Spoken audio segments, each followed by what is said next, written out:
현재 유다 백성은 나라를 잃었다가 하나님께서 약속하신 70년이 지난 이후 1차 포로가 다시 귀환하여 돌아온 그런 시점입니다.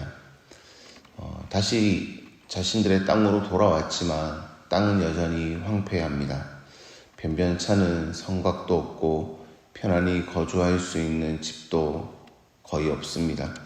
오랫동안 사람이 살지 않았기에 땅은 생명력을 잃었고 또 그로 인하여 사람들의 삶도 이어나가기가 쉽지 않은 형편이죠.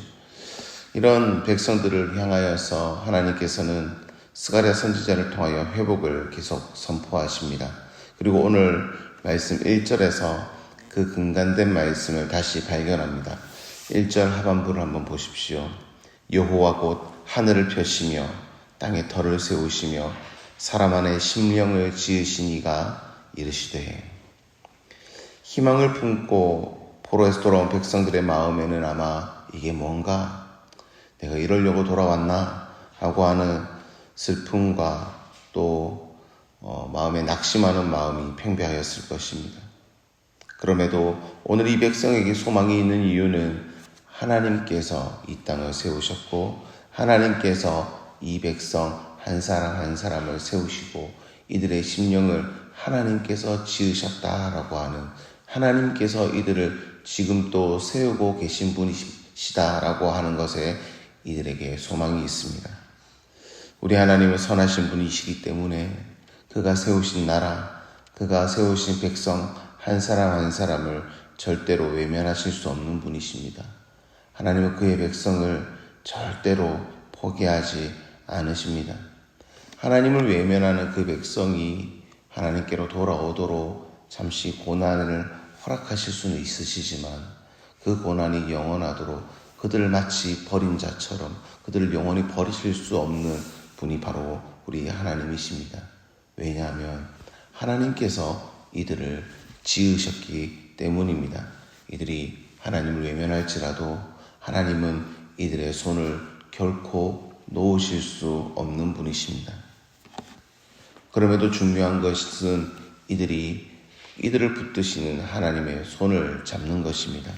이들을 도우시고 이들을 다시 세우실 하나님을 다시금 신뢰하고 바라보아야 됩니다. 이것이 하나님의 백성이 해야 될 일입니다.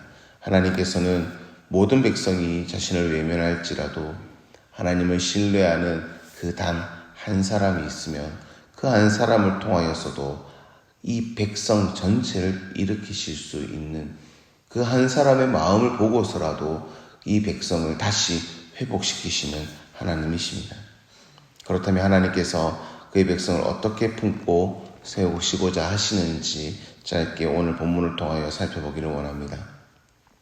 2절 3절을 보시면 하나님께서 그 백성을 두 가지 비유로 표현하십니다. 하나는 취하게 하는 잔이고 또 하나는 무거운 돌입니다. 먼저 취하게 하는 잔에 대하여서 살핀다면 이 잔을 보면은 마음을 만족시켜 줄 것처럼 보입니다. 그래서 열방들은 자신을 만족시켜 줄 것처럼 보이는 이 잔을 호시탐탐 노렸습니다. 그런데 이 잔을 마시니 어떻게 됩니까? 취하게 됩니다. 취하게 하는 잔이라는 것은 잠시 내 마음을 만족시켜 줄지는 모르지만 결국은 이들의 이성을 잃게 만들고 자신의 의지와 상관없이 넘어뜨리게 합니다. 결코 대적들에게 이 취하게 하는 잔인 이 이스라엘 백성은 결코 이로운 존재가 될 수 없다는 의미죠. 무거운 돌은 어떠합니까? 우리가 건물을 세우거나 또 길을 낼 때에 땅에 박힌 큰 돌은 공사를 지연시킵니다. 그래서 이 큰 돌을 없애야 그 다음 일을 진행할 수 있죠.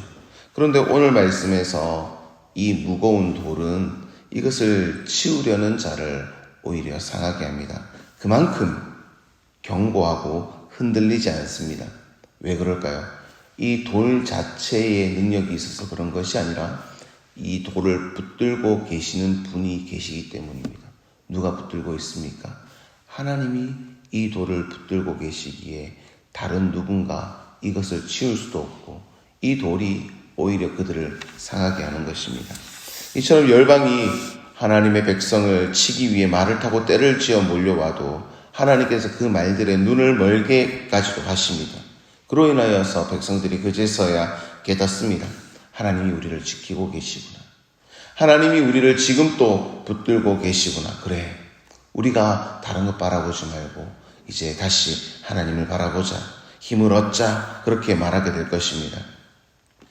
하나님께서는 이 회복의 날 유다 지도자들을 다시 세우실 것입니다. 하나님께서는 이 지도자들 역시도 두 가지 비유로 표현하십니다.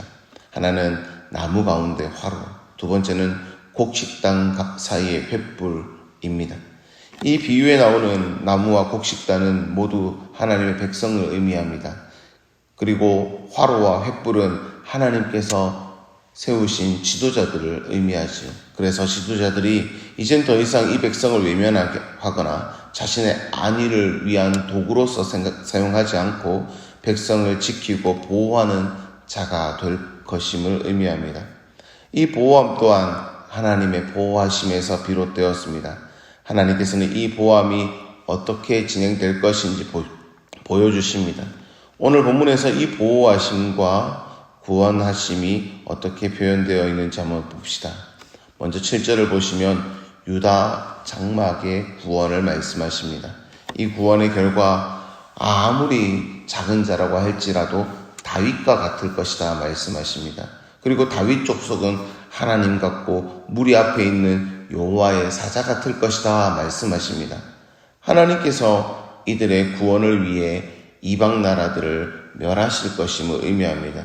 그리고 이 유다 장막은 그 누구도 위협할 수 있는 강성한 나라가 될 것이며 아주 작은 자라도 다윗과 같은 그런 용사와 같고 이 무리들은 마치 하나님과 같이 느껴지는 그 누구도 위협하고 그 누구도 함부로 할 수 없는 강한 자처럼 보이게 할 것임을 하나님께서 약속하고 계십니다.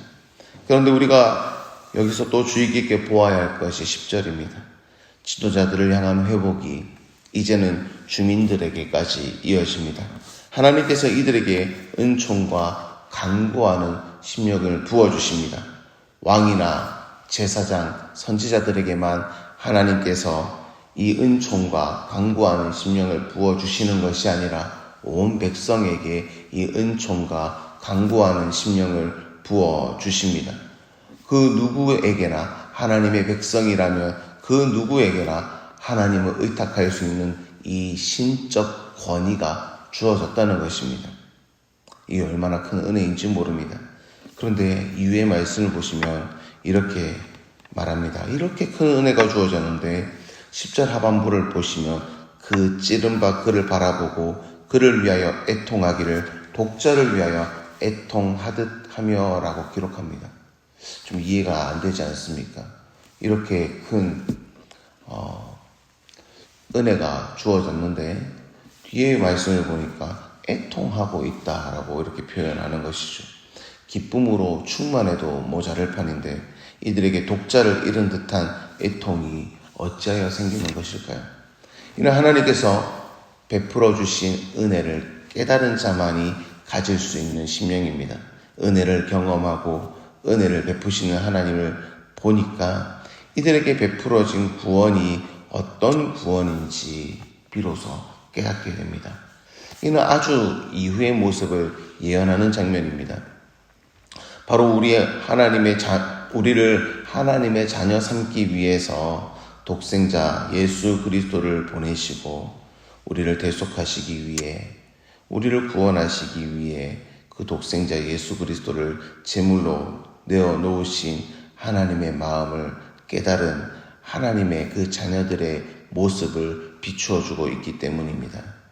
구원의 은혜를 깨달은 자들은 이 은혜와 간구할 수 있는 심령이 어떤 대가로 주어졌는지 알기 때문에 마냥 기뻐하는 것이 아니라 함께 애통하는 것입니다. 이는 감사와 찬양이 동반된 애통이고 통곡입니다. 주여, 어찌하여 나 같은 자를 위하여 이렇게 하셨습니까? 주여, 어찌하여 나에게 이런 은총을 베푸시기 위해 이렇게까지 하셨습니까? 이런 애통이고 통곡인 것이죠. 그리고 12절, 12절에 14절을 보시면 이 애통이 각 족속에서 따로 이루어진다 말씀합니다. 이 은혜가 각 족속에게 다 주어지는 것을 의미하는 것이죠. 성도 여러분, 우리도 이 은혜를 누리며 살아가는 족속 중 하나입니다. 우리에게도 이 은혜가 주어졌기에 우리도 이 은혜에 감격하면서 동시에 애통합니다. 또한 우리는 동시에 이 은혜를 전혀 알지 못하고 이 은혜에 동참하지 못하는, 함께 통곡하는 우리를 오히려 이상하게 바라보는 세대와 그 족속을 바라보고 있습니다. 은혜를 깨달은 자는 애통을 넘어서서 하나님의 마음을 소유한 자로 살아갈 수 있고 살아내어야 합니다. 오늘 하루, 오늘 우리의 모습 가운데 이런 은총과 강구하는 심령을 받은 우리가 동시에 베풀어 주신 은혜에 감격하며 오늘 하루도 살아갈 수 있어야 할 것입니다. 우리의 감사가 담긴, 찬양이 담긴 이 애통 가운데 또 이 은혜를 알지 못하는 저 족속들을 바라보면서, 세상 사람들을 바라보면서 그들에게 우리가 왜 애통할 수밖에 없는지, 왜 우리가 통곡할 수밖에 없는지, 그러면서도 어찌하여 우리 마음 가운데 이런 평안과 기쁨이 있는지 알려줄 수 있는, 나타낼 수 있는 그런 하나님의 백성들이 다 될 수 있기를 주의 이름으로 축복합니다. 오늘 말씀을 기억하며 함께 기도하며 나아갈 때 하나님께서 우리에게 베풀어 주신 은혜가 날마다 새로워지게 하여 달라고 기도합시다.